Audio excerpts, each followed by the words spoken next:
అసలు కాంగ్రెస్ అధికారంలోకి వచ్చిన దగ్గర నుండి ఇప్పటిదాకా మీరు ఏం చేసిరో చెప్పురు, ఏం కట్టలు కట్టిరో చెప్పురు ఈ తెలంగాణలో. ఓ డబుల్ బెడ్రూమ్ ఇచ్చిర్రా, ఓ కొత్త రేషన్ కార్డు ఇచ్చిర్రా, ఏం చేసిర్రు? ఏమన్నా అంటే అన్ని చేసేసినామంటారు మళ్ళా. అన్ని ఏడేడే చేసిరు సార్ అంటే లెక్క లేదు, పత్రం లేదు మన తాన. రోడ్లకు ప్యాసిలేసేటటువంటి దిక్కు లేదు కాంగ్రెస్ ప్రభుత్వంలో. రోడ్డుకు పెద్ద పెద్ద గుంతలు ఉంటే అట్లీస్ట్ ఆ గుంతలు మూసేటటువంటి కార్యక్రమం చేస్తలేదు ప్రభుత్వం. వీళ్ళు డైలాగులు కొడుతురు. సరైనటువంటి రోడ్ వేసే పరిస్థితి లేదు కాంగ్రెస్ ప్రభుత్వం తాన. ఇంకా రేవంత్ అన్న చెప్తున్నాడు, మొత్తం ఘోరంగా చేసేసినాం. ఏం చేసినావు అన్న ఘోరంగా? మొన్న ఏదో మీటింగ్లో చెప్తున్నాడు, మేం చేసిన అభివృద్ధి కార్యక్రమాలు చెప్తే గుండె వాళ్ళకి చచ్చిపోతారు అంటాడు. ఇది ఎక్కడ కదరా నాయన?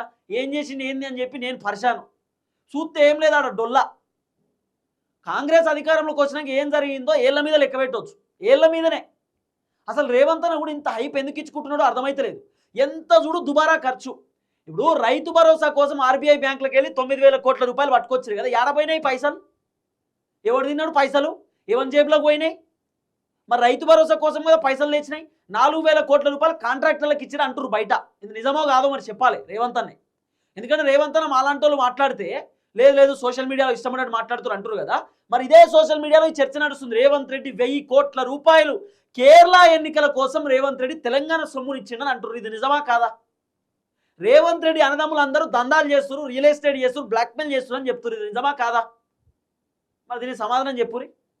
అందుకే హరీష్ రావు అద్భుతంగా మాట్లాడిండు. ఒక్క బటన్ ఒత్తితే రైతుల అకౌంట్లో రైతు భరోసా పడుతుంది. ఎంతమందికి ఇస్తున్నాం ఏం కథ అనేది ముఖ్యమంత్రి దగ్గర డేటా ఉంటుంది. కేసీఆర్ ఆ రోజు ముఖ్యమంత్రి ఉన్నప్పుడు కేసీఆర్ దగ్గర డేటా మొత్తం ఉంటుండే. కేసీఆర్ భారీ బహిరంగ సభలో కేసీఆర్ మీటింగ్లలో చెప్తుండే 80 లక్షల మందికి రైతు భరోసా ఇచ్చినాం, 66 లక్షల మందికి రైతు భరోసా ఇచ్చినాం, 70 లక్షల మందికి రైతు భరోసా వచ్చినాయి అని చెప్పి కేసీఆర్ ఒక లెక్క చెప్తుండే.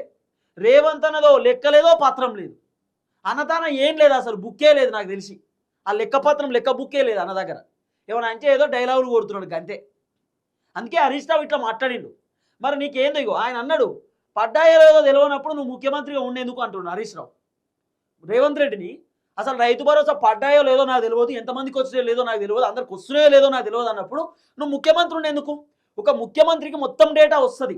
అధికారులు పోయి సార్ ఇంతమందికి రైతు భరోసా ఇస్తున్నాం, ఇంతమంది అకౌంట్లు డిడక్ట్ అయి ఉన్నాయి, ఇంతమంది అకౌంట్లు పనిచేస్తలేవు, వీళ్ళకి నెక్స్ట్ టైం ఇస్తాం, ఇంతమందికి మేము లెక్క కట్టినాం, ఇంతమందికి ఇవ్వబోతున్నాం, ఇన్ని ఎకరాలకి ఇవ్వబోతున్నాం, వీళ్ళందరూ సాగు చేస్తున్న వాళ్ళు, వీళ్ళందరూ కూడా సాగు చేయనటువంటి వాళ్ళు, ఈ లెక్క మొత్తం ముఖ్యమంత్రి దగ్గర పెడతారు. అగ్రికల్చర్ అధికారులు, కలెక్టర్లు, ఉన్నత అధికారులు పెడతారు.